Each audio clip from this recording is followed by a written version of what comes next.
In the early part of this millennium, roughly 1 billion people in the world lived below, had a level of living that most people in this room have never experienced and many people have never seen. As best can be determined from the data available, and it's not an easy calculation, roughly the same number of people in the world lived in such extreme poverty 200 years ago. The difference is that 200 years ago they represented about 80% of the world's population. Today it's well under 20%. The world's overall success in fighting poverty is undeniable. We face a lot of challenges in the future, including climate change, I'd say. But our success in this area is undeniable. If this momentum can be maintained, it is now more credible than ever that the world can virtually eliminate extreme poverty within a generation. This BBVA Foundation Award recognizes the contributions that data and analysis have played in the successes we have seen against global poverty.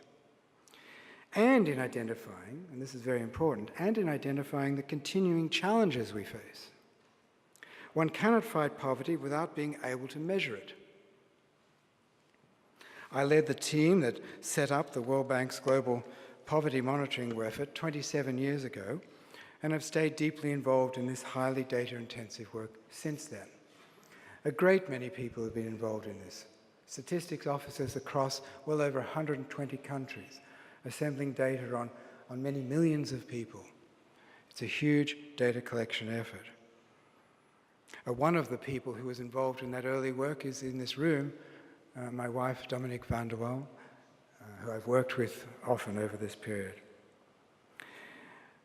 We have documented both successes and failures. Economic growth has generally reduced absolute poverty, but has helped little for reducing relative poverty or inequality. We're seeing rising numbers of relatively poor people in the world alongside falling numbers of absolutely poor people. And the very poorest have often been left behind. We've also learnt much about the potentially complex dynamics involved in growth, inequality, and poverty. Today, high and often rising inequality threatens to undermine prospects for future growth and poverty reduction. Countries starting out with a high poverty rate have had a harder time growing their economies and a harder time assuring that their economic growth is pro-poor.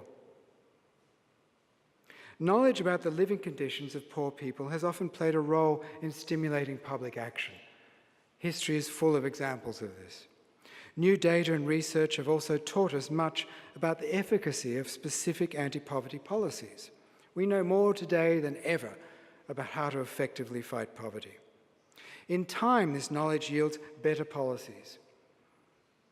Sometimes 2 steps forward, 1 step back, but we do make progress on this agenda. There have been setbacks and long time lags, but history teaches us that new knowledge and public awareness can tilt the balance of political forces to foster better policies, and we have to keep that in mind all the time. The BBVA Foundation Awards recognize the enormous contribution that knowledge can make, the awards across all categories. I am very delighted that my own efforts have also been recognized this way. It is a great honor to accept this award.